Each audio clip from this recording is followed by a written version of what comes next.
بسم الله الرحمن الرحيم. الحمد لله رب العالمين، والصلاة والسلام على خير خلق الله محمد وعلى آله وأصحابه الكرام وتابعيهم بإحسان إلى يوم الدين. ربنا أرنا الحق حقا وارزقنا اتباعه، وأرنا الباطل باطلا وارزقنا اجتنابه. ربنا آتنا في الدنيا حسنة وفي الآخرة حسنة وقنا عذاب النار. برزان خوشويستانم، كتابي إحياء علوم الدين يكيك لكتاب زورنا يا بكان وتايبة كان إمام غزالي نسويتي لدواء إمام غزالي هر كتابك نسرابي للتسكية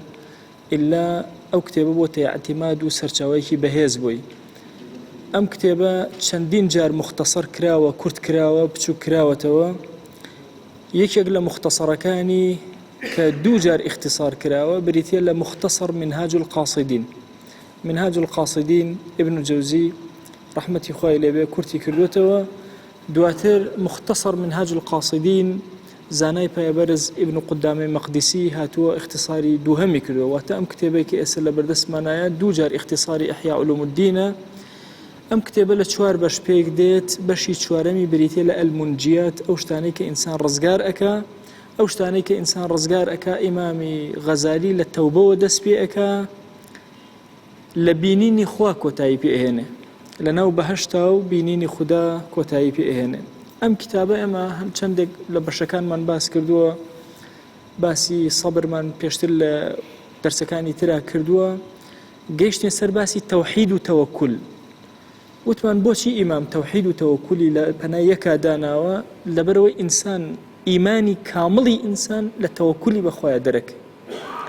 چەندێک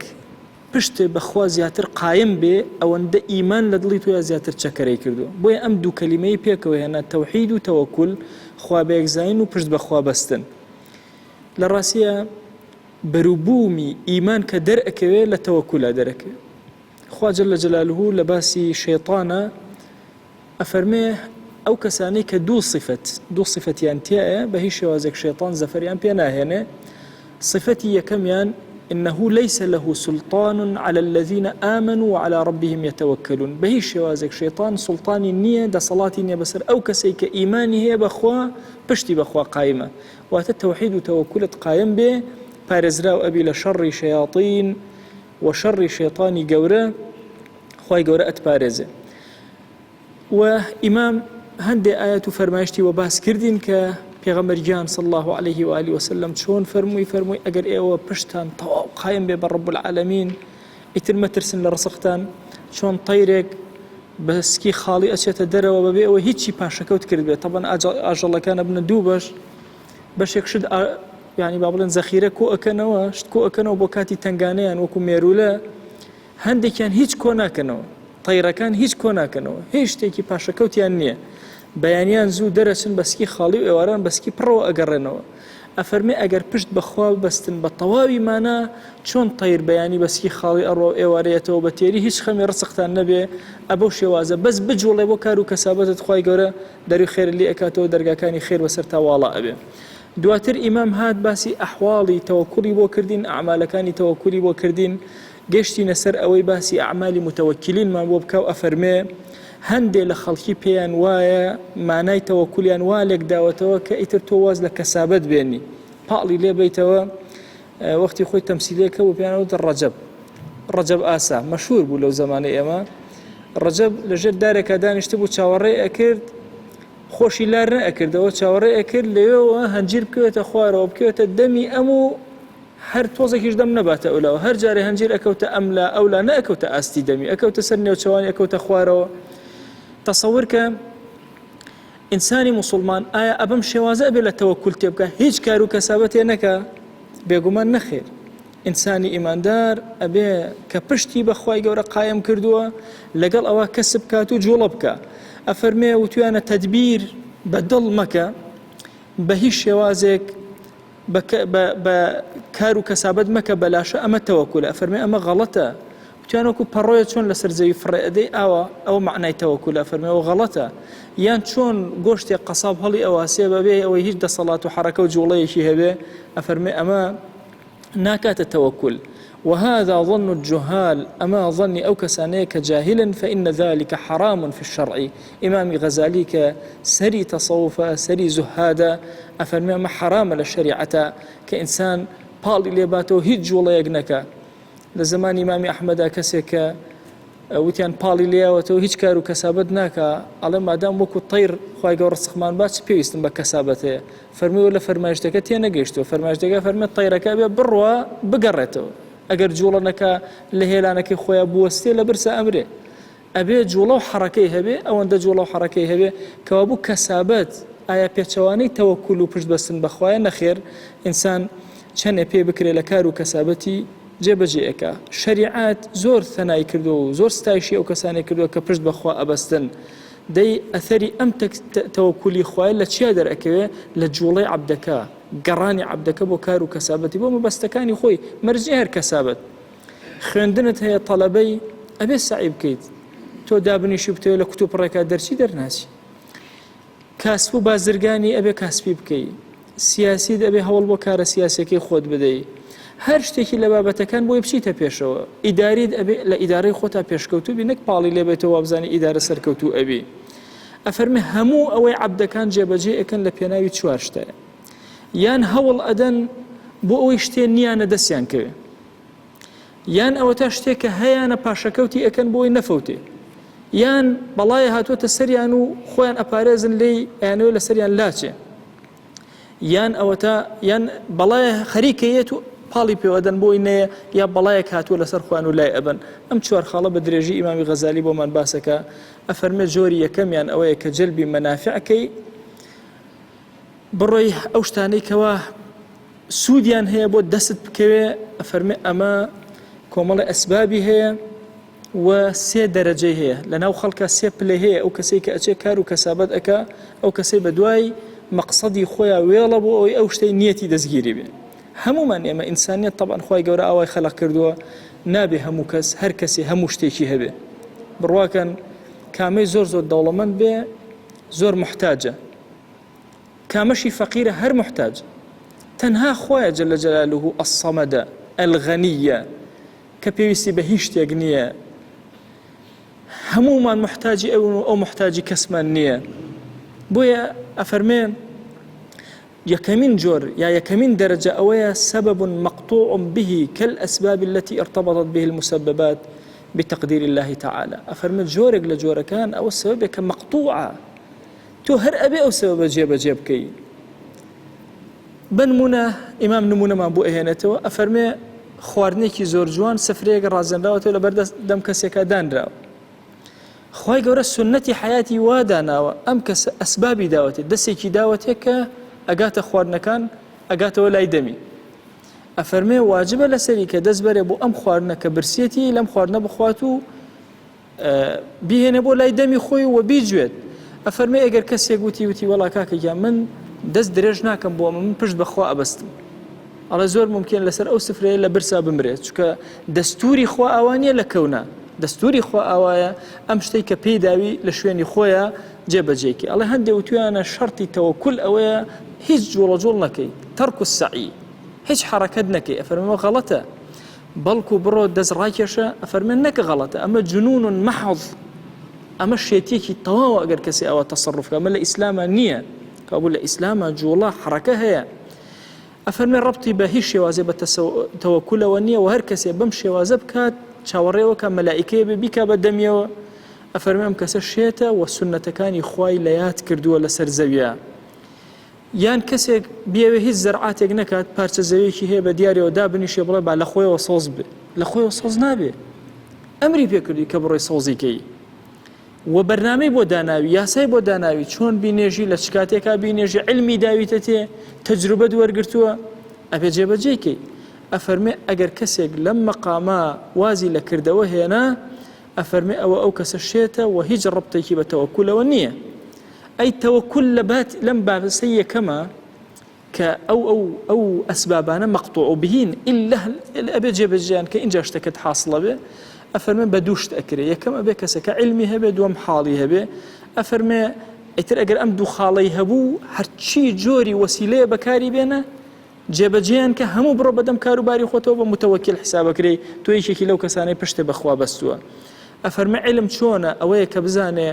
خوا بۆیە ئەم خواردنەی دروست کردووە و بۆیە دەسی بەمداوە بۆیە ئەم هۆکارانەی دروست کردووە بۆیە حەڕەکەی لە توێ دروست کردووە بۆ ئەوەی خواردنت بدا خواردنت بدات. حرکات و خواردن و هەمووی هی خوایە. ئەبەم شێوازە بیری لێ بکەرەوە. ئەفەرمێ ئەمە وەکو عیلم ئەبێ ئەمەت هەبێ، وەکو حاڵیش ئەبێ دڵی تۆ ئیعتیمادی لەسەر فەزلی خوا بێ. ئەگەر فەزلی خوا نەبێ دەسی من ناجوڵێ. ئەگەر فەزلی خوا نەبێ چەند کەس هەیە دەسی نییە و ناتوانێ. ئەگەر فەزلی خوا نەبێ چەند کەس هەیە سفرێ ڕازاوی نییە. بۆی ئەفەرمێ هەمووی بە فەزلی خوا تێبگە، ئیعتیمادێ لەسەر خودی دەس و خودی حەرەکە و جوڵەی خۆت نەبێ. پەیوەندیت بە ڕەب العالەمینەوە بێ. لەگەڵ ئەوە بە تێبگە هەموو ئەمانەی کە ئێستا شەتە لە بەردەستایی خوایە. ئەفەرمێ ئەگەر ئەم قەناعەتت هەبوو تۆ کەسێکی لە متەوەکیلین، بڕۆ هەر سەبەبێ لەو سەبەبانە بەکارێنی کە سونەتی خوای لەسەر زەویە، بۆی دەوڵەمەند بی، بۆی هەبوو بی، بۆی تێر بی، بۆی پڕ بی. ئەفەرمێ بڕۆ جێبەجێیان کە هەر هەمووی تۆ بە متەوەکیل حسابەکرێت و لە تەوەکل لات نەداوە. بەڵکو ئەبێ ئینسان ئەم قەناعەتەی هەبێ زۆر محتەمەلە ئەم دەستەی کە ئەیبەم بۆ ئەم خواردنە نەگاتەوە لای دەم وشکە بوەستێ. زۆر محتەمەلە ئەم دەستەی کە هی منە کۆتا جارم بێ کە دەست ڕاکێشم بۆ خواردنەکە و بمرم، کۆتام پێ بێ لەوەچی ئەو ڕسقی من نەبێ. بۆیە ئینسان بە کولی خۆی تەسلیمی خوا ئەکە و هەموو حرکات و ئەوانەی کە خوا پێ عەتا کردووە لە سونەتی ژیان جێبەجێیان ئەکە. یان جاری وا هەیە ئینسان خوا کەسێک زاڵەکە بەسەریە ناهێڵێ ئەو تیکەی بخوا. من بە بیرمە جارێک لە بوومە لەرزەکان کە ڕوویدا سفرەکان دانراو، دۆستێ بۆی گێڕامەوە وتی ماوەسا لە ماڵی میوان بووین، وتی کە بوومە لەرزەکە ڕوویدا وتی من ئەژنۆم شکا، وتی من نەمتوانێ بجۆڵم لەسەر سفرەکە. وتی کە چاوم کردەوە نەخاوەن ماڵ یەک کەس لەسەر سفرەکە بە تاقی تەنامەوە من جورئەتی وەم نەکرد دەست بەرم بۆ ئەو خواردنەی کە دانراو، هەمووی لە حەوشەکە بینیمەوە. بۆ جاری وایە تۆ ئەم خواردنە دانراوەوە تەسەور نەکەی کە تۆ حرەکە و جوڵت هەبوو ئیتر تۆ تەواو نە، لەگەڵ ئەوە ئیعتیمادم لەسەر خوایە جەلە جەلالوه. فەقێ بوون جارێک دکتۆر حەسەن دەرەجاتی عالی بێ لە دارەتوە ئێستا ئەندامی لیژنەی باڵای فتوای هەرێمی کوردستانە، دۆستێکتر بەناوی ئەحمەد سۆفی پێم وابێ لە منتیقەی سۆران و ئەوانە ئیمام و خەتیبە ئێستا ماشاءالله کەسێکی کارامە و داعیەکی باشە. ئێمە فەقێ بوون لە حوجرەیەکە ئەحمەد سۆفی طبیعەتی وا بوو تیکەی زۆر جوانە پێچاوە، ینی زۆر خەریکی بوو، بەڵام کێواژ نانی ئەخوارد ئیتر ئەی هێنا و نانەکەی دووسێت لەت ئەکرد و پارچەی هێناوە بە دەوری ئەوی ترا و تەرتیباتی ئەکرد. نانێکمان حازر کرده بوو لە دڵی شۆ پێمان خۆش نەبوو. ئەحمەد سۆفی پەیا بوو هات تیکەیەکی زۆر جوانی ڕازانەوە و تەرتیبی کرد و خەریکی بوو. ئاوا ڕایگرت قسمەت ویستی وێ بۆ دەمی دکتۆر حەسەن لەیسەند خۆی خوارد، وتی قسمەت هێشتا نەهاتووە لە قورگە کوێ خوارەوە اینجا قسمەتی توێ، هێشتا ئەمەیان قسمەت نییە کە بەدەستەوەی. تەسەور کە جاری وە هەیە ئینسان دەست ئەبا بۆ خواردنێک قسمەتی ئەم نییە، قەدەری ڕووەدا ناتوانێت خواردنەکە بخۆ. دۆستێک زۆر حەزی لە کەباب بوو لە سەرمەرگە پێشەوەی وەفاتکە، هەندێک کەبابم دایە ئێستاش بە بیرمە کە هەرچی ئەکردنە ئەچوە خوارەوە، زۆری ئەکرد وتی بەخوا کلێنسێکم بەری هەرچی ئەکەم لە قوڕگم ناچتە خوارە ناتوانم، چوە قسمەتی نەبوو ئەو تۆزە کەبابە بخوا نەچوە خوارەوە. بۆیە کە ئێمەڵێن ئەسبابەکان بەکاربێنێ، ئەسبابەکان پێچەوانەی تەوەکل نییە، هەموو ئەسبابەکان بەکاربێنە هەمویان شەرعین. ئەڕۆی کاری خۆت جێبەجێ ئەەکەی، نانی خۆت ئەخۆی، دەست ڕائەکێشی، کاسبی خۆت ئەەکەی، حرەکە و جوڵەی خۆت ئەەکەی، هەموو ئەو مەبەستانەی کە هەتە هەوڵی بۆ ئەدەی. لە بەرامبەری ئەمە پشتت بەخوای گەورە قایمە ئەزانی ئەمە هەمووی لە فەزلی خوایە، ئەمە هەمووی خوا بە تۆی عەتا کردووە، ئەو خاوەنی تۆیە، ئەو دەسەڵاتدارە بەسەر تۆیە. ئەفەرمێ ئەمە پلەی یەکەمە. پلەی دووهەم هەندێ هۆکار هەن یەقینی نین، یەقینی لە 100% نین، هەندێ هۆکار هەن لە 100% نین. ئەفەرمێ بۆ نمونە هەندێک جار ئینسان کە سەفەر ئەکا هەندێک کەلوپەل و شتیوا لەگەڵ خۆیان هەڵ ئەگرێت بۆی سەفەرەکەی بکە، احتیمال لە سەفەرەکە ئیشی بەمە نەبێ. جاران بەبیرتان بێ خەڵکی خۆمان کە ئەچون بۆ حەج ئیتر دۆینە و ترخێنە و هەرچی شت بۆ ئەیان برد لەگەڵ خۆیانە، بۆ ئەسبابەکەیان ئەگرتە بەر. جاری واشە بوونیانە خواردەیان هێناوە، یان هەندێک مەسەلەن هەنگوین و گوێز و ئەو شتانیان لەگەڵ خۆیانە ئەبێت مەرج نەبوو بەکاریشی بێن، احتیمال و بشی هێننەوە. بۆیە سیرەکەی ئەسبابەکانیان لەگەڵ خۆیانە هەڵەگرت، ئەم وەسائلانە متەیەقین نین، جاری وا هیچ ئیشە پێیان نییە. بەڵام ئایا ئەگەر تۆ بەکارهێنا تۆ لەو کەسانەی کە تەوەکول بەخوا نیە نەخێر بەکاریان بێنە هەر هەمویان بەوانەوە ئینجا تۆ تەوەکول بەخوا قایم بووە. پێغەمبەری خوا صلی الله عليه و آله وسلم کە هیجرەتی کرد بۆ مەدینە کەسێکی گرت بۆی ڕێنوێیان بکە لە ڕێگاکە، نەیوت وەڵا کاکە کەس نەئەگرم ئەوانە خوا گەورەی خوا ڕێنویم ئەکا. خو فعلا خوا جل جلاله رب العالمين إن الله يدافع عن الذين آمنوا ثاني اثنين إذ هما في الغار إذ يقول لصاحبه لا تحزن إن الله معنا. خوا من لقلا دەی لەگەڵ ئەمەشا کەسێکی مشریکی بەکرێ گرت بۆی ڕێگەکەیان پیشان بدە، کەسێکی مشریکی بەکرێ گرت بۆ ئەوەی ڕێگەکەیان پیشان بدا تا ئەوێ. تەسەورەکەن طبعا ئەوە دەرس و پەندی زۆ زۆر گەورەیتیایە. یعنی ئینسانی مسلمان ئایا ئەکرێ ئەعتیماد لەسەر مشریکدا بنێ هەندێک جار، بەڵێ ئەکرێت لە هەندێک کاروباریە لەو ئەچێت تۆ نەخۆش بکەوی طەبیبێکە دەست نەکەوێ یا عالەمی ئیسلامی دکتۆرێکی اختصاصی لە شتێکا تیا نەبێت ئەکرێ کەسێکی جوولەکە بێنی بیکەبەوە، مشریکێک بێنی ئاگرپەرستێ بێنی ئاگریشی بۆ بکەیتەوە ئاگرەکەی پەرستێ لە پێناوی ئەوەی کارت پێێتی ئیشت پێێتی. پێغەمبەری خوا صلی الله عليه و آله وسلم دیقەت بدەن ئەم کەسە مشریکە ئەکاتە دەلیلی خۆی بۆ ڕێگە، سقەشی پێێتی، متمانەشی پێێتی، کارەکەشی پێ ئەسپێرێ، فعلەنیش کارەکە زۆر بەڕێکوپێکی بۆ پێغەمبەری خوا صلی الله عليه و آله وسلم جێبەجێک. ئایا ئەم کارە پێچەوانەی تەوەکولە کە تۆ سەفەرێک ئەەکەیت و کەلوپەل و هەموو شتێکی خۆتت ئامادەکردێ پێچەوانەی تەوەکولە؟ نەخێر، پێچەوانەی تەوەکول نییە، بەڵکو تەواوی تەوەکول ئەوەیە کە ئینسان زادەکەی خۆی بەروبوومەکەی خۆی کەلوپەلەکەی خۆی هەڵگرێت لەگەڵ یا بڕوە. ئەفەرمێ دەرەجەی سێهەم ملابسة الأسباب التي يتوهم إفضاؤها إلى المسببات. هەندێشتمان هەیە وەهمیە، یەقینی نییە، وەهمیە ئەم هۆکارە ئەبێتە سەبەبی ئەوەی کە تۆ ئەو شتت دەستگیر ببێ، سیقەیەکی ئاشکرات پێی نییە. ئایا ئەکرێ ئەمانە ئێمە جێبەجێ بکەین ئەم هۆکارانە بگرینە بەر؟ طبعا ئەو هۆکارانەی کە حتمیە و یاسای ژیان بۆی ناگۆڕ ئەوە لەگەڵ یام، ئەو هۆکارانەی کە یەقینیە و لە ڕێیائیشم پێ ئەبێ هەر ئەبێ دەستە بەریکەم و من بەوانەوە تەوەکولم کردووە، ئەی ئەوانەی کە احتیمالێکی زۆر ضعیف هەیە، احتیمالە هەبێ احتیمالە نەبێ، احتیمالە ئەو شتە جێبەجێکەیت باش بێ احتیمالە خراپ بێ. ئەفەرمێ ئەمە چۆن؟ ئەفەرمێ ئایا ئەمە پێچەوانەی تەوەکولە؟ ئەفەرمێ ئەگەر هات و پێچەوانەی تەوەکول نەبوو، قەستی ئەم کەسە صحیح بوو، باشە فعلەکەی صحیح بوو، لە شەریعەت لای نەدابوو، بەم شتە وەهمیەشەوە حتا شتێکی زۆر وەهمی بۆ مستەقبەلی کارێک ئەکا شتێک ئەکا،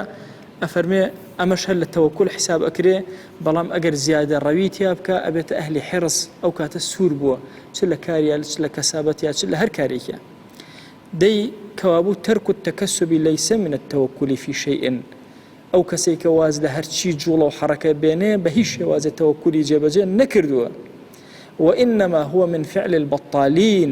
كر أما فعل أو كسانيك بطالا الذي آثروا الراحة وتعللوا بالتوكل،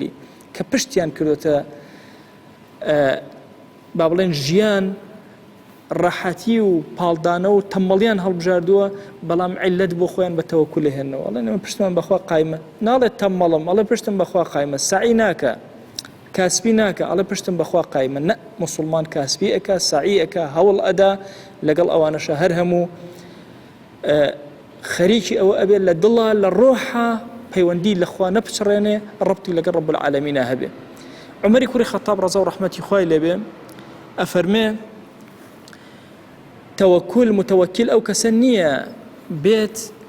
قن مكي فري بدأت السرزوي بلي ولا كاك توكل بخواي نا أبي زويكي بو بشيلي، أبي آيو بديري، أبي حازري بكي، أبي خزمتي كي إن جاب الله بشتم بخوا قايمة. إمام عمر طبعا هيك لو كساني كزوزو متوكلة زور بشتيك عجايب بخوا قايم كردو. تصور كان إمام عمر رضا ورحمتي خويلة به لقمي توكله دي قد أده هجبو مالو من الله كي بجنا الله كوفاتك الله خوا توليان أكا سرپرشتيان أكا. إمام عمر أفرمي جارك قرأي ومال من الله كاني هموي الرأيان كر لبري كسب دوري ونما أفرمي سري صرما برسائل خزاني كر بوشي من الله كان رأك فنو والله من الله كان تنها بياز من هبو خواردويان تەنها بۆی بۆنیان نەیە بەسەر توێ پێت ناڕەحەت نەبی هەمویان لێ دوورەکەونەوە دیقەت بدە ئیمام عومەر لەگەڵ ئەم هەموو زوهدەکاری کە ئەیکا ئەفەرمێ تەوەکول بریتە نییە لەمەی گەنمەکە و فڕێ بدەی لە زەویەوە بڵێ تەواو ئیتر خوا گەورەیە نە بڕۆ بیکێڵە ئاوی بدێرە خزمەتی کە بژاری کە لەگەڵ ئەوەیە ئینجا تۆ ئەو کەسێکەوە متەوەکیل و پشتێ بەخوا جەل جەلالوه قایم کردو بەست ئایا زەخیرەکردنی شت ئەکاتەوەی ئێمە پێچەوانەی تەوەکول بین ئەگەر شت کۆکەینەوە ئەکاتەوەی ئێمە پێچەوانەی تەوەکولمان کردبێ ئەفەرمێ کەسێک کە ئەسبابی با بڵێن کۆکردنەوەی شت بگرێتە بەر قوتێکی حەڵاڵی خۆی هەیە کۆی کاتەوە ئایا ئەکاتە ئەوەی کە پێچەوانەی ئەسبابەکان جوڵابێتەوە یان پێچەوانەی تەوەکول جوڵابێتەوە ئەفەرمێ بە هیچ شێوازە کۆکردنەوە دەرد ناکە لەوەی کە تۆ تەوەکولە بەخوا قایمە بەتایبەتی ئەو کەسێک کە عائیلەی هەیە واجبە لەسەری بۆ عائیلەکەی کەلوپەل و هەموو شتێک کۆکاتەوە دابینکە ئەو تا لە صحیحەین هاتووە ئیمامی عومەر بۆمان ئەیگێڕێتەوە پێغەمبەر صلى الله عليه وآله وسلم أفرمي كان يبيع نخل بن النظير ويحبس لأهله قوت سنتهم كاتك خرماكاني بن النخيل دار خرماكان فروشان أفرمي بأنداز يكسال قوتي وعائلكي هالقرتو كوكرد طبعا إمام غزالي مهمة كي زور قوري هي إفراط وتفريطني وسطيتي كي زور سيرية شكار فلسفة إمام غزالي لها مكتبة كان يا فلسفة قوامي في أوتري وكان بين ذلك قوامة فلسفة كي زور تايبتي هي لو بري الزهديات أتهنبو أو بري ترفيهيات بيركنوا يا مزور كالخطب وأنا باسي أوكرا وكبيغمريان صلى الله عليه وآله وسلم با سيمانك لهند الرواية بتشوار مانك أجر لمالكيا نكراوت تنها أسودين لمالكيا خراو لقال أول شافي غمري صلى الله عليه وآله وسلم هند جار أبيني يك صال شتي هالقرتوب ومالوم نالك خواردني يك صالي كامل طبعا معاش لدولة إسلامية صالانية مانقانانية صالانية مانقانانية أقل ميجي إسلامي أخواني تو هموي صالانية ما كسجي ليرد باشا همو صالك أم كسب كاملي خواردن وهمو شتكي أو صالي بو دابي نكر حياتي صالكي دستبركري بويا زكاتيش صالانية يعني أم كس حياتي صالكي دستبركري كسيكي فقير بنمونه ئایا مانگانەشتی دراوەتە لە دەوڵەتی مسلمانانە یان ساڵانەشتی دراوەت هەمووی ساڵانە بووە کامل ساڵەکەی بە کامیلی دراوەت ئیتر ئەو ساڵە حیاتی مسۆگەر بوو بە کامیلی ئیتر بڕۆ کاسبی ئەکەی ئەجوڵی حەرەکە ئەکەی لە بازارە جێش و جوند کاتێککە مەعاش و ڕاتبیان وەرگرتووە لە دەوڵەتی ئیسلامیە ساڵانە وەریان گرتو شتی ساڵێکی بە کامیلی دراوەت كمال مناضي محتاج نبن أو تابي غمري خاص الله عليه وآله وسلم شتيبو يك صال خزن كرت هي صالة كامل خزن كرت أم صالة طوابة زورني كان للرمضانانا بشي أو صالة أدرى بوي لبابي الزكاة بس يوم ما انكر كزكاة مغنيبة ومقنيبة باشا كزكاة دولة منكا أو اندي بدريتي أيش بكيتنا وكسابته بكيتنا وبازار وبهزبه طبعا هەندێ فەرمایشت هەیە کە پێغەمبەریان صلی الله عليه وآله وسلم نهی کردووە لە هەندێ لە هاوڵان کە شت کۆکەنەوە بۆ نمونە بیلال یەکێکە لەوانەی کە پێغەمبەری خوا صلی الله عليه وآله وسلم ئەمری پێکردووە کە شت کۆ نەکاتەوە هەندێکتر لە ئەهلی الصوفە ئەمری پێکردوون ئیمامی غەزالی فەرمێ ئەم دوو ڕیوایەتانە چۆن لە یەکە دەی ئەوە ڕیوایەتێکیانە ئەفەرمێ خۆی بەشی ساڵێکی کۆ کردوتەوە ڕیوایەتی تر هەیە فەرمێ نەهیەکە دەی کۆ مەکەنەوە ئەفەرمێ ئەمەی کە نەهی لێ کردوون هەمویان ئەهلی الصوفە بوون أو فقيران بون كخواردنيان لسر بيغمبري خوابو صلى الله عليه وآله وسلم خواردنيان لسر بيت المال بو نهي لكن كشت كوكنوا شو حقي فقير يشتري أخرى أهل الصفاء مجموعة خلق بون مال وحال وحشتي كان نبو لنا مزقوت أخوت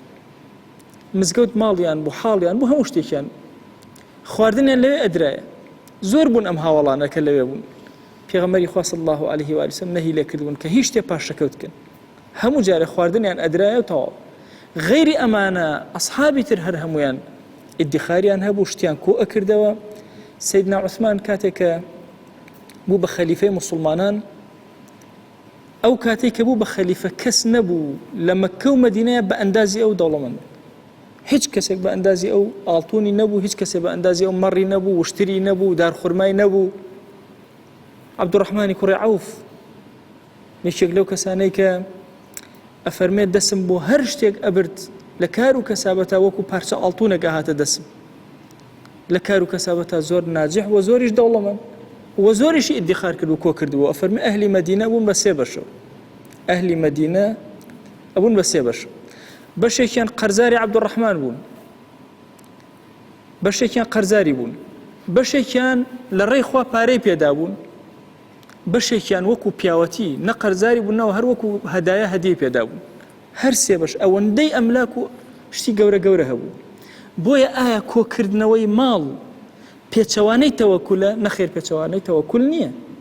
تەوەکولە بەخوا هەبێ ئەسبابەکان بگرە لەبەر شت کۆکەرەوە هەوڵ بدە بازاڕت هەبێ ئەمان ناکاتە پێچەوانەی تەوەکول ئەوەیە لە دڵە پشتێ بەخوا قایم بێ خۆت بە خاوەنی شتەکان مەزانە پارەکەت لە گیرفان تابێ لە دڵتا نەبێ لە دەست تابێ لە دڵتا نەبێ نیعمەتەکان کە خوا پێی داوی لە بەردەست و چنگ تابێ لە ناختا نەبێ خۆت بە هیچ شتێکە و هەڵ نەواسی نەخۆت بە عەقڵە هەڵبواسە نەخۆت بە ماڵە هەڵبواسە نەخۆت بە عەشەتە هەڵبواسە نەخۆت بە داراییە هەڵبواس بە هیچ شتێکە نە بە مناڵە هەموو ئەمانە دەست ئەچن تەنها پەیوەندی لەگەڵ ڕەب العالەمینە بەهێزکە پەیوەندی لەگەڵ خوایە جەل جەلالوه هەموو دەرگا خێرەکان بۆ تۆ ئەکاتەوە کەوا بوو تەوەکول بەخوا جەل جەلالوه ئەبەو شێوازەیە ئینسانی موسڵمان وەسائلەکان هەموو ئەگرێتە بەر بۆ ئەوەی عیش و ژیانی بڕوا سنەتی خوا جێبەجێ ئەکا لەسەر زەویە و کۆ ئەکاتەوە بە ئەمری خوا لەگەڵ ئەوەشا پشتی بەخوا قایمە ئیعتیمادی لەسەر هیچ شتێک نییە خوای گیان داوان لێ ئەکەین بە ناوی جوانت بە صیفەتی بەرزە بە ئیسمی عەظەمت لەسەر جەم گوناهەکانمان ببورە یا ڕەبی خوای گیان عاقبەتمان پڕ خێر و بەرەکەت کە دینداری خواناسی لە دڵ و دەروونمانە زیاد کە یا ئەکرەم الئەکرەمین یا ڕەبی خوای گیان داوات لێ ئەکەین بە ناوی جوانە بە صیفەتی بەرزە بە ئیسمی عەظەمت لێت ئەپاڕێنەوە ئەلاڵێنەوە هەر گوناهەیە کردومانە بە ئاشکرا عەفومان کە هەر گوناهەیە کردومانەوە پەنهان عەفومان کە خوای داوات لێ ئەکەین بە گەورەی خۆت گوناهێک کە نەمانزانی کردمان عەفومان کە کە زانیمان کردمان عەفومان کە پەروەردگارە لە گوناهی دایک و باوکمان ببورە لە گوناهی برا و خوشەکانمان ببورە لە گوناهی خزم و کەسوکارمان ببورە پەروەردگارە هەر کەس هەڵەیەکی بەرامبەرمان کردووە لە گوناهی ببورە خوای داوات لێ ئەکەین هەڵەمان بەرامبەر بە هەر کەسێک کردووە لە گوناهمان ببورە یا ڕەبی خوای داوات لێ ئەکەین بە ناوی جوانە بە صیفەتی بەرزە بە ئیسمی عەظەمت بەرەکاتی ئاسمان و زەوی بەسەرمانە ببارێنە خوای بازارمان پڕ بەرەکەت کە ڕزق و ڕۆزی حەڵاڵمان زیاد کە بیرەکانمان پڕ ئاو کە کاناوەکانمان هەڵقوڵاو کە زەرعاتمان پڕ بەرەکەت کە مەڕ و ماڵاتمان پڕ بەرەکەت کە پەروەردگارە داوات لێ ئەکەین بە ڕەحم و بەزەی خۆت بە کەڕەمی خۆت بە گەورەی خۆت ڕزقی حەڵاڵی خۆتمان بۆ بنێرە ئەوەندە حەڵاڵمان بدەرە محتاجی حەراممان مەکە بمان گێڕە لەو عەبدانەی کە پشتیان بە تۆ قایمە یا ئەکرەم الئەکرەمین خوایە ئیمانمان ساخکەرەوە بۆ خۆت دڵمان ساخکەرەوە بۆ خۆت پەروەردگارە خۆشەویستی خۆت لە ناخمانە بچەسپێنە پەروەردگارە داوات لێ ئەکەین بە ناوی جوانت بە صیفەتی بەرزە بە ئیسمی عەظەمت دامان مەزرێن لەسەر خواناسی لەسەر تاعەت لەسەر عەبدایەتی یا ئەکرەم الئەکرەمین یا ڕەبی خوایە هەر کەسەمان گرفتێکی بۆی چارەسەرکە ئەومان بێ حاڵ و ماڵە ماڵداریکە ئەومان بێ مناڵە مناڵی پێ عەتاکە ئەومان بە مناڵە مناڵەکانی ساڵحکە ئەومان قەرزارە قەرزی سەرشانی سووکە ئەومان کەم ڕزقە ڕزقی حەڵاڵی زیادکە ئەومان نەخۆشە شیفای بۆ بنێرە یا ڕەب العالەمین ئەومان ئارامی لە ماڵی بڕاوە خوای ئارامی بۆ ماڵەکانمان بگێڕەرەوە ئارامی بۆ وڵات و نیشتیمانمان بگێڕەرەوە یا ڕەبی خوای دەرگاکانی خێر بەسەرمانە بکەرەوە هیممەتمان بۆ خزمەتی دینەکەت زیاتر کە یا ڕەب العالەمین یا ڕەبی خوای ئەم کەلیماتانەمان لێ قبول کە خوایان لە نوری ئەم کتێبانە دڵمان ڕۆشن کەرەوە یا ڕەب العالەمین یا ڕەبی خوای داوات لێ ئەکەین ئەو پیاوە گەورانەی لەم مزگەوتا خزمەتێکیان کردو خوای ئەجر و پاداشیان بۆ بنووسە یا ڕەبی خوای دەرەجاتی جەنابی ماسە مەلا عوسمان عالی بکە ئەو پیاوە گەورانەی ڕۆژێک لە ڕۆژان لەم مزگەوتا